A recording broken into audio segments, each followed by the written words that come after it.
Hey guys, welcome or welcome back to the channel. This is Shruti from digitalempires.co, and in today's video, I'm sharing with you the exact steps that I took to build a blog that makes over $7,000 a month in just 1 year. Now, to be fully transparent, this isn't exactly my first blog. In fact, it's actually my third blog that I've been working on for the last year, and I've had multiple blogs before that as well. Now, I started blogging about 4 years back, but I didn't really get serious up until 2 years ago when I realized that there was so much more potential to blogging than I had originally thought of. What first started out as a hobby, then converted into a side hustle, and now I do this full time and run my online business based out of Germany. What's amazing about running a business which is completely online is that I don't necessarily need to be in Germany at any point to be able to actually run this business. The freedom that I've been able to build for myself is not just financial in nature, but also the fact that I'm able to, for example, right now stay at my parents' home indefinitely and work out of here as well. So there's a lot of flexibility that comes with owning a business which is completely online. Step number one to building a profitable blog is to pick your niche and sub-niche. Now, a niche can be two things. It can be the category or the industry that you want to operate in. For example, if your category is technology, then you will be a technology blogger. Or your niche can also be about the audience that you want to reach out to. So for example, you want to have a blog that connects with moms, which means that your category will be as a mom blogger. Not only do you want to pick a niche at the beginning, but you also want to look at the sub niche or the subcategory that you are interested in. So for example, if you are a technology blogger, maybe you want to focus on just talking about tablets and reviewing tablets, etc. Or if you are a mom blogger, maybe you can just focus on millennial working moms to connect to a specific section of that audience. One of the biggest mistakes that I see bloggers make, especially at the beginning, is that they pick a niche that is too broad. So if you pick a niche that is very broad, not only will you have a hard time establishing your authority or your expertise in that niche, and you will also have a hard time differentiating yourself from all the hundreds, thousands, and millions of bloggers out there. Not only this, when it comes to ranking on places like Google or YouTube or even Pinterest, it gets really hard to rank when you have generic content and when you're competing with a very large pool of audience. So it really pays off to think about what your broader niche or category is going to be about, as well as what is the sub niche that you want to focus on, so that you can start by building your expertise and authority in one particular place and attract visitors to that particular niche as well. Now, there are two tips that I want to share with you when it comes to picking a niche. The first tip that I want to share with you when it comes to picking a niche is to pick a niche that can actually grow with you. So I usually like to put my niches to the 2-year test, which means, would it be possible for me to consistently provide value in this particular niche for the next 2 years? Am I interested in being in this niche for at least the next 2 years? And if the answer is a yes, then that for me is a good sign. If you cannot imagine yourself growing in that niche for the next 2 to 3 years, and you're just interested because you think it's trending at the moment, but you're going to lose interest further down the line, then that's a bad idea for you to start blogging with. Blogging isn't really a sprint, but is actually a marathon, especially if you want to turn it into a profitable business, which means that picking the right niche is very, very important at this stage. The second tip that I have for you is to pick a niche that has at least some competition. Now, even though it sounds counterintuitive to a lot of people and they think that they should actually start blogging in a niche that no one has ever ventured out in, the problem with that approach is that it becomes very hard for you to monetize in that niche, especially if you are an absolute beginner. Now, if you've had multiple blogs and if you've already been successful with scaling those blogs, you can absolutely have very specific micro niche sites. However, as a beginner, you want to pick a site in a particular niche or category or audience where there is at least some level of competition, because generally when there is competition, that showcases that there is some kind of demand in the market for that niche or the content in that niche, which means that there's going to be money in that niche as well. Not to mention, it is very hard to find sponsorships, affiliate programs, and all sorts of different ways that I will talk about later in this video when you are in a niche that no one has ever explored before, which means that when you actually sit down to monetize that niche, you're going to have a hard time being able to do that because of the fact that it's a very new niche. Step number 2 is to buy a domain and a host. Now, a domain is simply your blog name or your brand name that you want to be remembered as. So for example, for me, my current domain is digitalempires.co and my blog name is Digital Empires.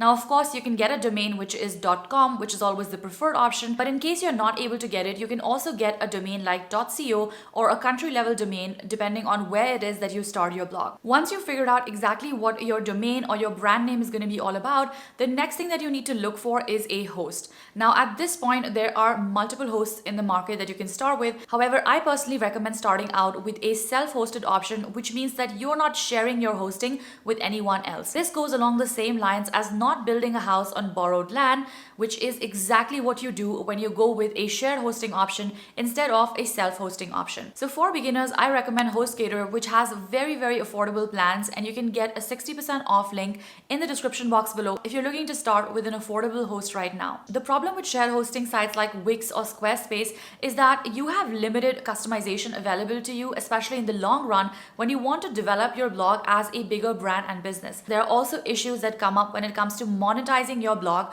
with certain ad networks as well as affiliate programs. Not only this, you might also face issues with monetization in the long run, which is something that I personally faced with WordPress.com, which is when I actually decided to migrate my blog over to a self-hosted option after a few years. Now, even though going with one of these platforms might seem easier at the beginning, if your aim is to start a blog, which is going to be a long-term business, I highly recommend taking the time to set up, understand, and install a self-host with your domain so that you give yourself the best chance to succeed in the long run. The second mistake that I see a lot of people making at this stage is that they spend way too much time thinking about the perfect blog name or the brand name. Now the thing is, what you start with might very well evolve over time. So you gotta give yourself that much grace when it comes to picking a blog or a brand name. It doesn't make sense to spend years and months figuring out exactly what your name or brand should be, because I feel like that's just one way to procrastinate and never start a blog in the first place. Make sure to pick a name that is specific, but not so specific that it boxes you in. For example, if you start a blog which is called Feta Recipes, you're only going to be limited to Feta recipes, especially when it comes to ranking on Google.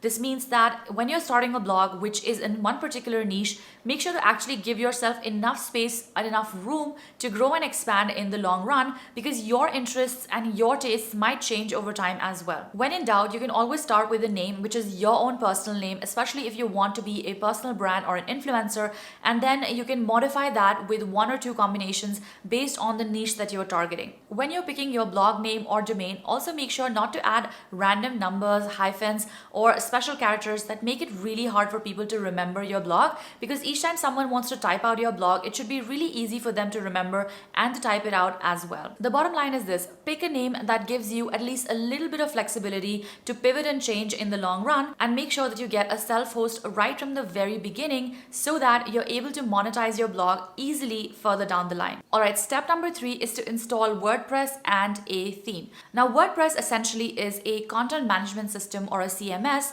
that is going to act as the back end of your blog, where you're going to be creating your blog posts and doing all of the different technical things that you need to do to make your blog run well.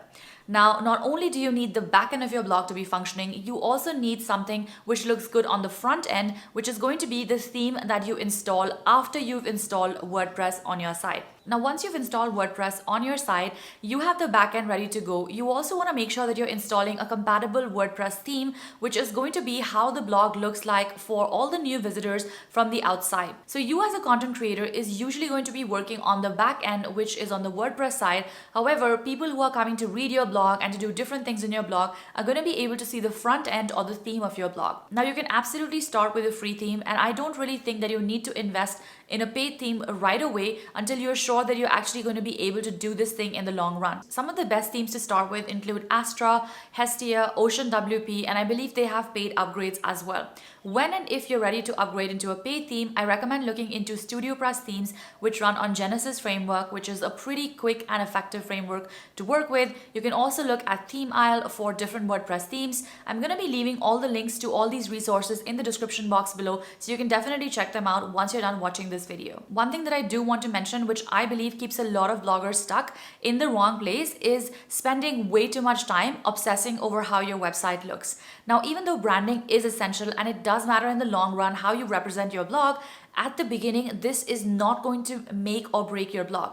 How successful you are and how much money you make is not going to be heavily impacted by how beautiful your site looks, especially at the beginning. So when you're picking out a theme for your blog, there should be only 3 things that you look at. One, your theme should be fast, which means that it should be quick to load and it should not take forever to load on a mobile phone or on a tablet as well. 2, your theme should be customizable. So it should be a theme that you can customize the fonts, the colors, and the brands so that you can keep changing it up as you build and develop your brand. 3rd, your theme should be attractive, but it should also be functional. So don't spend too much time obsessing over how pretty your site looks, because I can promise you how pretty your site looks has no direct correlation to how much money your blog makes in the long run. At this stage, your focus should be setting the foundation in a correct manner so that you're able to build a blog into a business in the long run. You can always invest more money into hiring a web designer or upgrading to paid themes as and when your blog starts to grow and you get more and more confident about your blogging skills as well. The next step is to create blog posts that are in demand. Now, here's the harsh truth about starting out as a blogger, and that is no one really cares about what you're doing, but people do care about what you can do for them. This means that when you have a value-first approach when it comes to being a blogger, then you're going to be able to monetize your blog and actually become an expert in your niche much faster. Now, when you think about it, pretty much any business in the world is an exchange of value, which means that in exchange for money, you get a certain amount of goods or services, which in this case, as a blogger, is the information that you provide through your blog.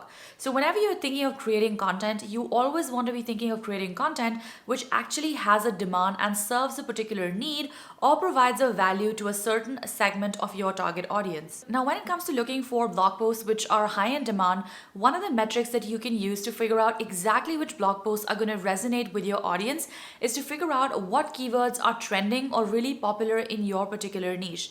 Now, there are multiple tools out there, and some of my favorites include Key Search as well as the Google Keywords Planner as well as the trends.pinterest.com tool, which all give you different keyword ideas that you can use to leverage and grow either on Google or on Pinterest. The biggest mistake that I see most bloggers make when it comes to creating content is that they create blog posts that no one wants to read.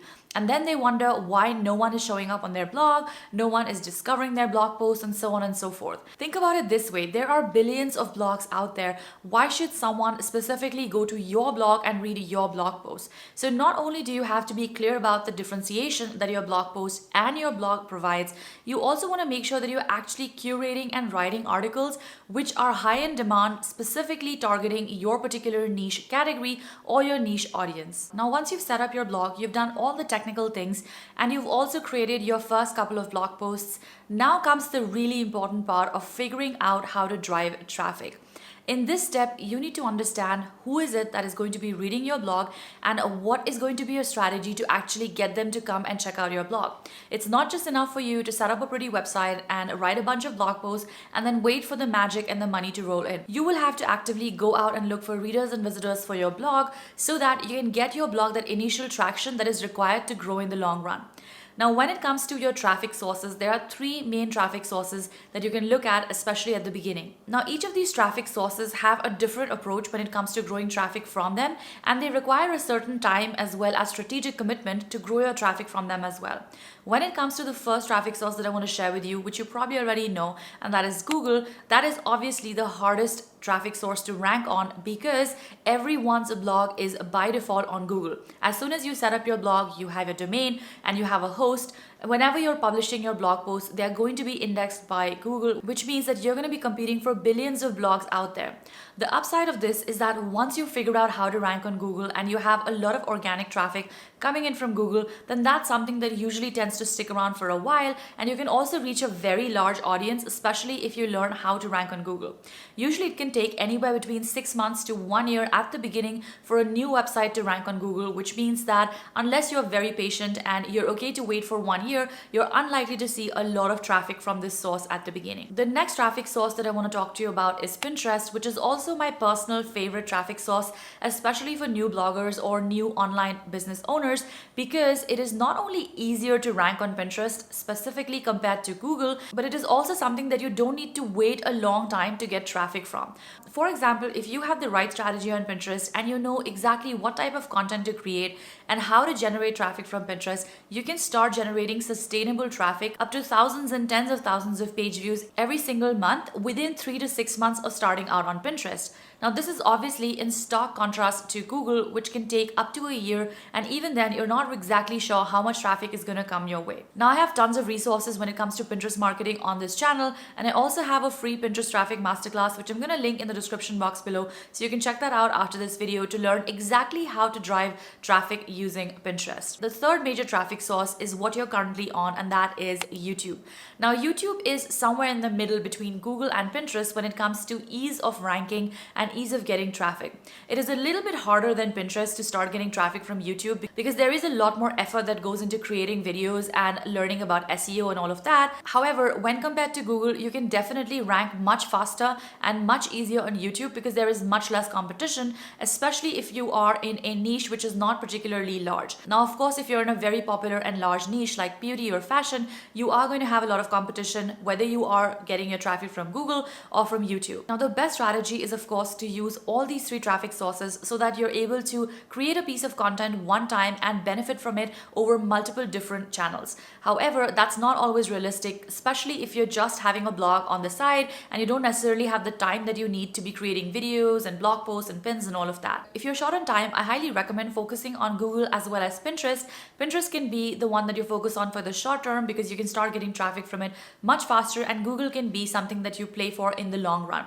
Obviously, if you optimize your blog posts both for Pinterest as well as for Google, you will have an equal chance to rank on both of these search engines. Now, one of the biggest mistakes that I see people make at this stage of their blogging journey is focusing on all the wrong platforms. Now, I know that as an outsider, it can seem very tempting to spend a lot of time on social media platforms like Instagram, TikTok, Facebook, etc. However, you have to be clear about the fact that these platforms are designed to keep you within the platform and not necessarily to send people over to any other platforms. This means that by default, these platforms are not really optimized to be sending you traffic. This is why it's very important for you to differentiate between what is a social media platform and what is a search engine and what is the focus of both of these things. When it comes to social media platforms, they are platforms that you should be leveraging in the long run to build your community, nurture your audience, as well as build one-on-one relationships. But this is something that you can also do in the long run once you have already established enough traffic. When it comes to driving traffic, search engines should absolutely be your number one priority. And like I mentioned, Pinterest, Google, and YouTube should be the ones that you're focusing on. As far as possible, try to be at least on two of these platforms, but if not, figure out which is the best platform for your particular audience and then go all in on that. Moving on, the next step is where things get really interesting, and that is when you build your income streams. If you are a blogger that doesn't make any money, then basically at this point, what you have is an expensive hobby. But don't worry, there are so many different ways that you can actually convert your blog into a business. Now, when it comes to monetizing your blog and figuring out how to make money from your blog as a resource, there are literally so many ways that you can do that. Some of the most common ways in which you can make money from your blog include ads, affiliates, sponsorships or brand deals, products and services. Now, when it comes to creating your business model, it's really important to understand what type of business you want to create from your blog in the first place. Do you want to have a business which is more passive in nature so that you can put the effort in the beginning and you can continue to reap the rewards in the future as well? Or do you want to have a more active blogging business? Now, when it comes to passive income streams, there are three income streams that are more passive in nature. That doesn't mean that they don't require a lot of effort to set up, but it simply means that once set up, they will continue to make you money even if you don't actively work on them. These three income streams include ads, affiliates, and selling your own products. When it comes to the more active income streams, those include sponsorships or brand deals or selling your own services. Now, there's no one right or wrong business model. However, there is a right business model for you and your particular needs as well as your particular situation. Personally, for me, the passive income stream model resonates a lot more, which means that I prefer to put a lot of effort upfront and then continue to make money over time instead of always actively changing my time for money. For example, when it comes to making money through sponsorships, sponsorships or brand deals, you need to actively be in talks or negotiating with companies, and then you need to be creating the content. And once you're paid, that's pretty much it. Sure, you can enter into long-term collaborations and all of that, but the nature of sponsorships and brand deals is that it's pretty unreliable and you need to be dependent on someone else to actually make that money. The same thing goes for services as well. So even though services can be an excellent way to start selling your expertise and making money from your blog, however, it does involve you actively exchanging your time for money, which means that by default, it's not a very scalable or passive income stream. Now, one of the most common mistakes that I see bloggers make, and also one of the reasons why they're not able to make a lot of money with their blog, is because they rely too much on other people to be making their money.